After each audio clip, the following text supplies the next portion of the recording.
Καλησπέρα και πάλι. Η αλήθεια είναι ότι δεν είχα σκοπό να πάρω το λόγο, ακούστηκαν όμως σε διάφορα εδώ πέρα μέσα. Και να ξεκινήσω λέγοντας καταρχήν ότι σαφώς και κανείς εδώ πέρα σε αυτή την αίθουσα δεν έχει το ηθικό βάρος να λέει να χάσει κάποιος την εργασία του.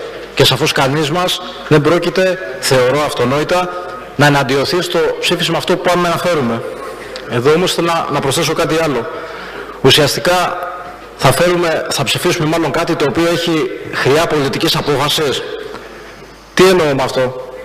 Σε αντίστοιχες περιπτώσεις, όσες φορές επιχειρήσαμε να κάνουμε κάτι σε αυτά σχεδόν τα 2 χρόνια που ήμασταν εδώ, με ποια πρακτικά μέσα το υποστηρίξαμε? Να σας θυμίσω για τον ΟΛΠ τι λέγαμε και τελικά τι καταφέραμε να κάνουμε? Για να μην πάω ακόμα πιο πίσω, να πω κάτι πιο πρόσφατο, τι κάναμε για τη μισθοδοσία των υπαλλήλων της περιφέρειας. Ωραία να τα ψηφίζουμε, το θέμα είναι και να μπορούμε και να τα στηρίξουμε. Αν δεν μπορούμε να τα στηρίξουμε, τι κάνουμε τώρα εδώ πέρα? Λόγους για να εντυπωσιάζουμε? Άκουσα επίσης κάτι για τα οικονομικά της εταιρείας. Ούτε εγώ τα γνωρίζω και αλήθεια είναι ότι δεν πρόλαβα καν να διαβάσω και τα συνήμενα έγγραφα. Τώρα τους έριξα μια ματιά, γιατί ήμουν ακόμα στην εργασία μου όταν ήρθαν στα email μας. Είχαν μπει καταρχήν ορκωτοί λογιστές σε αυτή την εταιρεία. Όταν παίρνουν αυτές τις αποζημιώσεις, είχε γίνει κάποιος έλεγχος στα οικονομικά της τόσο καιρό? Γιατί το θέμα δεν είναι τωρινό. Από εκεί και πέρα, ήδη έχει αρχίσει και διαρρήσει στον τύπο ότι οι εταίροι μας εντός εισαγωγικών θα αρχίσουν να πιέζουν για απελευθέρωση των ομαδικών απολύσεων. Πώς τοποθετούμαστε πάνω σε αυτό? Και τελικά η Περιφέρεια Αττικής τι είναι? Είναι πολιτικό όργανο, είναι αυτοδιοικητικό όργανο? Διότι όσες φορές επιχειρήσαμε να παραστήσουμε, συγγνώμη για τη φράση μου, το πολιτικό όργανο, την πατήσαμε. Ξύλο φάγαμε. Θα έπρεπε, θεωρώ, να δούμε αυτό το θέμα στο γενικό πολιτικό και επιχειρηματικό πλαίσιο, έτσι όπως έχει διαμορφωθεί, όχι τώρα τα τελευταία χρόνια, σχεδόν την τελευταία 20 ετία. Και κυρίως σε ό,τι αφορά τον ιδιωτικό τομέα. Τώρα βλέπουμε δηλαδή ότι οι εργαζόμενοι και στον ιδιωτικό τομέα είναι βορρά στα κοράκια τους εργοδότες. Εγώ είμαι ιδιωτικός υπάλληλος πάνω από 20 χρόνια. Αυτά βιώνω και πολύ πριν τα μνημόνια. Όποτε θέλανε διώχνανε, όποτε θέλανε να κάνουν ομαδικές απολύσεις και το καλύπτανε με τα παραθυράκια που άφηνε ο νόμος.